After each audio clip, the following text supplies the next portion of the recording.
नमस्ते, प्रगतीज kitchen रेसिपीमध्ये तुमचं खूप खूप खूप स्वागत आहे। आज आपण इथे मस्त असं लाल चण्यांपासून तुम्हाला मी उसळ बनवून दाखवणार आहे किंवा तुम्ही याला चणा चटपटेसुद्धा बोलू शकता। खूप छान लागते आणि खूप टेस्टी लागते। तर इथे मी रात्रभर चणे भिजत टाकले होते, त्याला मी छान स्वच्छ धुवून असे चाळणीत काढून घेतलेले आहे। आता आपण याला कुकरमध्ये टाकून 2 ते 3 शिट्ट्या चांगल्या काढून घ्यायच्या आणि कुकरमध्ये टाकताना त्याला थोडंसं पाणी आणि मीठ पण टाकायचं आहे, म्हणजे ह्या आपल्या चण्यामध्ये मीठ अगदी छान मुरलं जाईल आणि ते खाताना अगदी टेस्टी लागते।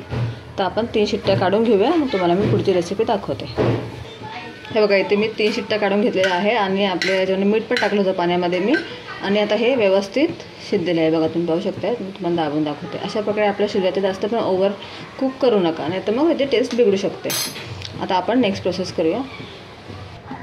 आता मी चण्याची उसळ करण्याकरता इथे एक मोठा कांदा कापून घेतलेला आहे, एक टोमॅटो घेतलेला आहे, थोडेसं कढीपत्त्याची पानं घेतली आहेत, एक फिकी मिरची अशी कापून घेतली बारीक मी, इथे लसूण घेतलेले आहेत, मी लसूण असं कुटून घेतलेलं आहे छान व्यवस्थित, आणि कोथिंबीर स्वच्छ धुवून चिरून घेतलेला आहे। तो आपल्या सगळ्या शेवटी लागेल। आता आपण फोडणी देऊया।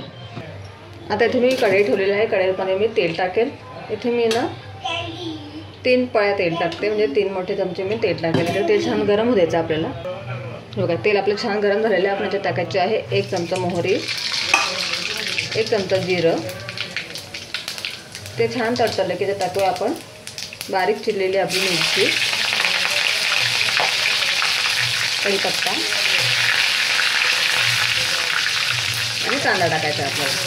कांद्याच्यात मी अर्धा वापरेल, थोडंसं मी राहू देणार आहे गार्निशिंग करता। आता आपल्याला हे छान गोल्डन ब्राऊन होईपर्यंत कांदे शेकून घ्यायचे आहेत। आता कांदा गोल्डन ब्राऊन थोडा झालेला आहे माझा, त्याच्यामध्ये मी टोमॅटो टाकणार आहे, बारीक चिरलेला 1 टोमॅटो आणि लसूण जे बारीक मी कुटून घेतलं होतं ना ते। आता हे छान मिक्स होऊया आणि याला पण आपण 1-2 मिनटं शेकून घ्यायचं। बघा, टोमॅटो पण छान शेकला गेलेला। आता आपण याच्यामध्ये टाकायचे आहे आपले मसाले। इथे मी लाल तिखट टाकते 1.5 चमचा, तुम्ही तुमच्या टेस्टनुसार टाकू शकता। हळद टाकते मी इथे 1/2 चमचा, थोडी तिखट मिरची माझी मी तेच टाकते चवीला।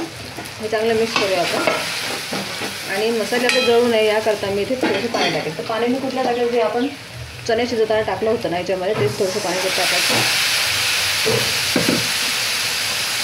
आणि आता आपल्याला आपले मसाले छान तेल होत असतोपर्यंत व्यवस्थित शेकून घ्यायचे आहेत। मसाले छान शेकले गेले ना की आपली कुठली पण वस्तू घेऊन बनवा ते अगदी टेस्टी लागतो।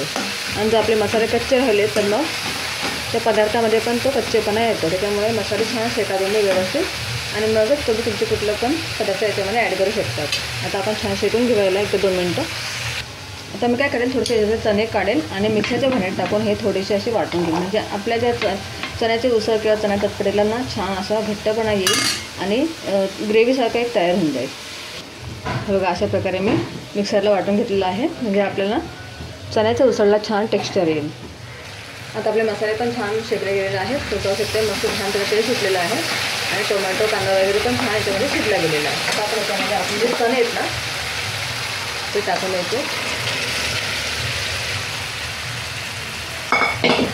याला चांगलं आपण मिक्स करून घेऊया।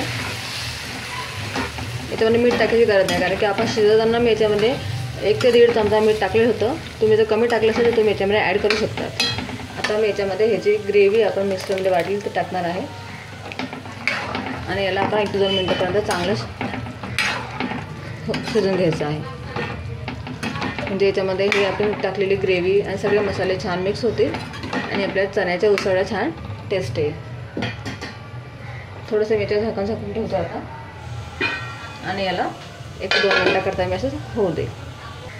आता आपल्या चण्याच्या उसळला छान टेस्ट येण्याकरता मी इथे टाकते आहे मॅगी मसाला, एकदम थोडंसं टाका, जास्त नका टाकू, याच्यामुळे ना खूपच छान टेस्ट येते। माझ्या मुलीला पण खूप आवडतं, त्याच्यामुळे मी प्रत्येक भाजीमध्ये थोडाफार का असं टाकतेच। त्याला फक्त थोडं मिक्स करून घेऊया आणि परत याला थोडंसं होऊ द्या, म्हणजे लहान मुलं अगदी आवडीने खातात। तुम्ही कुठलीही वस्तू बनवा, मी त्याच्यामध्ये हा मसाला वापरतेच। आता मी अजून 1-2 मिनटं याला होऊ देणार आहे। हे बघा, आपली चण्याची उसळ छान रेडी झालेली आहे। आता आपण याच्यावर टाकणार आहोत कोथिंबीर। That's it. तर छान सुगंध दरबारते, तुम्हाला काय सांगू। आता माझ्या मुलीला मी सांगताना काय सांगते की मी चणा चटपटी केलेली आहे। तुम्ही याच्यामध्ये ना चिंचेची चटणी किंवा थोडीशी साखर असं मिक्स करून याला चटपटीसुद्धा बनवू शकतात, गोड आंबट, ती पण छान लागते खूपच।